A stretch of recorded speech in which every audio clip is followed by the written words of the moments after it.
Una de las cuestiones que ha ocupado a la filosofía desde la antigüedad es la cuestión acerca de si se debe aprender a filosofía o se debe aprender a filosofar. La cosa no es tan simple como para rehuirla, pues quienes se decantan por aprender la filosofía suponen como algo necesario e ineludible hablar acerca de la tradición filosófica, reconstruyendo sus argumentos y escarbando en el contexto de los autores con que defienden sus doctrinas. Por otro lado, quienes suponen que lo que se debe hacer es aprender a filosofar, argumentan que aprender la historia de la filosofía no es hacer filosofía. Defienden que aprender a filosofar es el único camino correcto, incluso eludiendo la tradición. A veces, suponen, necesitamos ignorar esos prejuicios filosóficos para construir nuevas sendas de la filosofía. Dicho de otra manera, a veces, en vez de intentar desatar un nudo o embrollo filosófico, lo mejor es cortar por lo sano y empezar desde cero. Sería ociosa e incluso trivial esta disputa si no se estuviera jugando algo muy importante. La primera visión de quienes defienden que se debe aprender filosofía rechaza todos aquellos intentos de originalidad y de motivación por aquellos que intentan descubrir el hilo negro de la filosofía.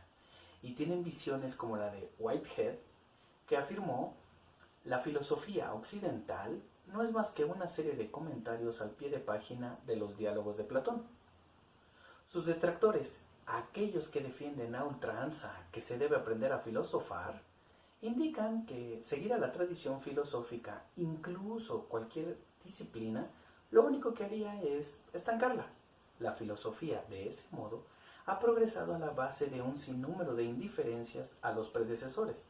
En este video, yo argumentaré que no se puede ni se debe aprender a filosofar sin aprender filosofía. Se pueden advertir algunas implicaciones de esta discusión, y para tratar de frenar toda la avalancha de problemas que podrían derivarse de esto, me gustaría comenzar con una observación. Hay quien mal entiende en filosofía la diferencia entre nivel y rigor. Me explico. Hay quien supone que algo como un texto que no tiene mucho rigor o es difícil en su escritura carece de nivel filosófico. Aquí entiendo rigor como el uso excesivo de conceptos técnicos o fórmulas abstractas que complican su comprensión. De igual forma, hay quien supone que cuestiones tan claras por su misma expresión dejan de ser filosóficas, lo cual es absurdo.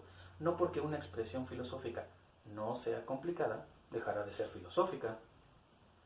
Una segunda observación que quiero hacer es acerca de si es más filosófico un autor de filosofía que otro, por sus argumentos, teorías o conceptos, lo cual me parece poco fundamentada. Por ejemplo, decir que entender la filosofía de Platón es más fácil que entender la filosofía de Spinoza o Leibniz es inadecuado a todas luces, ya que la complejidad de un autor no puede ser medida en ese sentido a partir de los parámetros de otro. Ningún filósofo, en tanto que filósofo, es más fácil o difícil. Un filósofo es o no es filósofo a partir de su propuesta teórica y de sus métodos de análisis. No hay niveles o grados filosóficos. De ahí que no puede existir la filosofía sencilla o para principiantes. Una tercera observación que quiero hacer es que la filosofía se puede aprender, es decir, constituye un cuerpo de conocimientos propios de una disciplina con una serie de métodos, de los cuales pueden ser verdaderos o falsos, correctos o incorrectos, pero no medio filosóficos. No hay un acercamiento de poco a poco en filosofía. Por último, trataré la tan acalorada y problemática doble cuestión filosófica de sobre qué cosas se puede hacer filosofía y, más aún, si cualquiera puede filosofar. Quiero defender que las cuestiones filosóficas dependen primero de si se está siguiendo una metodología y segundo, de si atiende a ciertas preguntas filosóficas que ya hemos visto en nuestro video. Se puede hacer filosofía si se trata el tema con cierta naturaleza y una metodología. De ahí que no sea lo mismo hacer política que filosofía política. Así como hacer ciencia no es lo mismo que hacer filosofía de la ciencia o dedicarse a la educación que dedicarse a la filosofía de la educación. La filosofía es una disciplina, como hemos visto en otro video, de segundo nivel, es decir, no pregunta el qué, sino el por qué. Respecto de quiénes pueden filosofar, yo afirmo que cualquiera puede filosofar siempre y cuando cuente con ciertas habilidades básicas filosóficas. Dicho de otra manera, la filosofía es para todos, sí, para todos aquellos que tengan competencias filosóficas. Una vez que hemos tratado el terreno y establecimos los presupuestos que nos ayudarán a tratar nuestro tema principal, comencemos con una revisión de nuestro tema.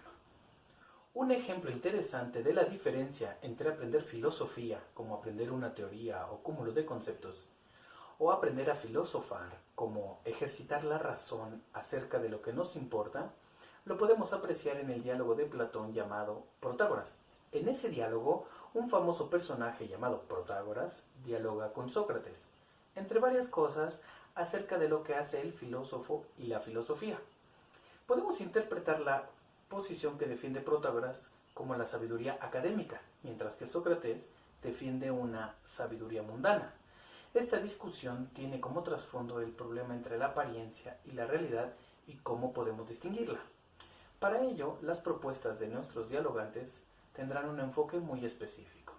Para Protágoras, el filósofo es un profesional útil que enseña al ciudadano la virtud de la prudencia y a ser un excelente gobernante, algo como lo que pase en nuestras escuelas actuales. Por el contrario, para Sócrates, el filósofo no tiene un oficio específico, ni enseña la virtud política porque no es enseñable, sino que la practica de modo natural el que vive en la ciudad.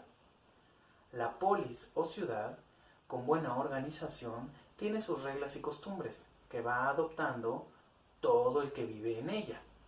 Uno se vuelve virtuoso con la realización de actos virtuosos. El filósofo no hace más que extraer lo que filtra la razón. Los ciudadanos pueden encontrar el sentido de pertenencia a la ciudad y ésta constantemente construye su conciencia ciudadana, pero no al revés. El filósofo no es ningún maestro de la virtud, ni puede hacer mejores personas con sus enseñanzas. Solo propone normas para el buen funcionamiento de la ciudad para todos los que viven en ella hasta adquirir el carácter cívico. De tal manera que Sócrates, como cualquier filósofo, es un legislador de la razón, pero no el creador de ésta. Protágoras, en cambio, se considera el profesional que determina lo que debe enseñar en cuanto al saber académico que posee. Considero profundamente filosófica la postura de Protágoras por dos hechos. Primero, porque para los antiguos, Protágoras era un filósofo. Prueba de ello es que la fuente principal de la vida y obra de los filósofos antiguos la ofrece el doxógrafo Diógenes Laercio, en su obra con una extensión mayor que a Parménides, Zenón o Meliso. En segundo lugar, cabe destacar que las estatuas del periodo tolemaico halladas en el Serapeión, en Menfis, en el Antiguo Egipto, se trata de 11 estatuas en semicírculo de filósofos y poetas, situándose en la parte este los primeros con el nombre escrito en el pie de la estatua, y en la parte contraria los segundos. Precisamente entre los filósofos se encuentran Platón, Heráclito, Tales y Protágoras.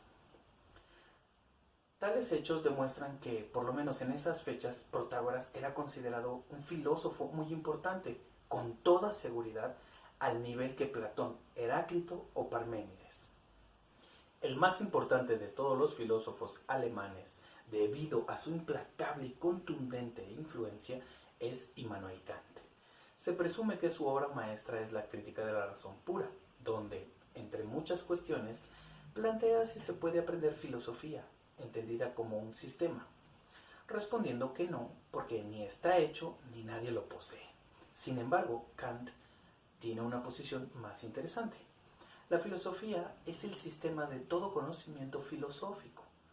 Hay que tomarla objetivamente si por ella se entiende el modelo que nos sirva para valorar todos los intentos de filosofar y toda filosofía subjetiva, cuyo edificio suele ser tan diverso y cambiante. De esta forma, la filosofía es la mera idea de una ciencia posible que no está dada en concreto en ningún lugar, pero a la que se trata de aproximar por diversos caminos hasta descubrir el sendero único.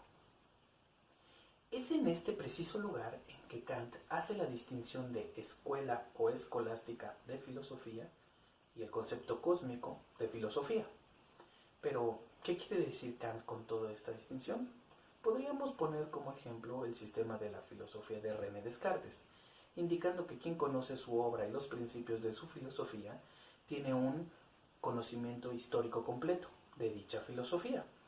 Conoce objetivamente el sistema cartesiano, pero tal conocimiento es subjetivamente histórico. Esto es un conocimiento científico completo y perfecto, es decir, de filosofía académica. En el concepto cósmico, lo que se impone es la razón misma, lo que lo fundamenta.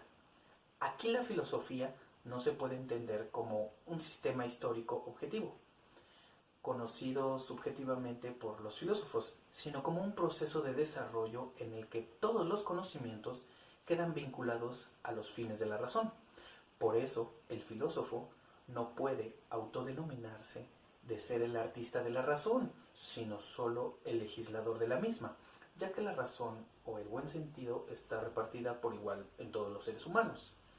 Aclara Kant en una nota que el conocimiento cósmico se relaciona con lo que interesa a todos, por lo que cuando se refiere a una determinada ciencia emplea el concepto de escuela o academia, con lo cual podemos interpretar que una versión más fuerte de aprender a filosofar, es decir, ejercer la razón de manera personal a las cuestiones que nos interesan, es mirar lo que ha hecho la tradición filosófica y analizar los argumentos que han propuesto.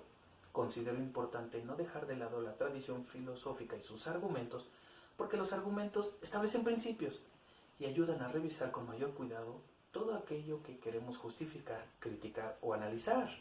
Para tratar de recuperar la discusión en el Protágoras y continuar con esta visión kantiana de la filosofía, me parece necesario que, aunque no seamos creadores de la razón, sí debiésemos pretender dotar de nuestras propias reglas argumentativas, teniendo una perspectiva de lo que ha hecho la tradición de filósofos en sus sistemas. Pienso que los dos ámbitos, tanto aprender filosofía como aprender a filosofar, no son excluyentes, sino que se implican mutuamente. El escritor y los libros de un estudio de la filosofía no pueden sustituir el actuar en el mundo, pero es necesario tener el trasfondo que se adquiere a través del estudio de la filosofía para saber cómo actuar filosóficamente. En este video analizamos las siguientes ideas. 1. No debemos confundir entre el nivel y el rigor filosóficos. 2. No hay grados para ser un filósofo. Ser filósofo es un estado ontológico. 3. Las cuestiones filosóficas son profundas en su naturaleza y no hay una situación para principiantes. 4. Las cuestiones filosóficas dependen de cómo se trata el tema, es decir, si se sigue una metodología. 5. No se puede hacer filosofía sin filosofar, en la misma medida en que no se puede filosofar sin hacer filosofía.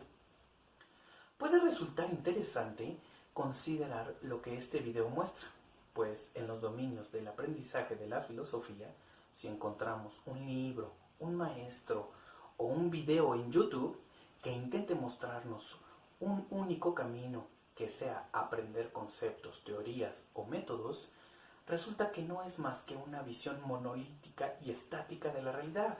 Si eso pasa y ustedes se dan cuenta, sigan el juicio del filósofo David Hume. Tírese entonces a las llamas, pues no puede contener más que sofistería e ilusión. Es decir, cuando se les imponga una visión como la única posibilidad en filosofía, quemen ese libro, renuncien a esos cursos de filosofía y denuncien ese canal.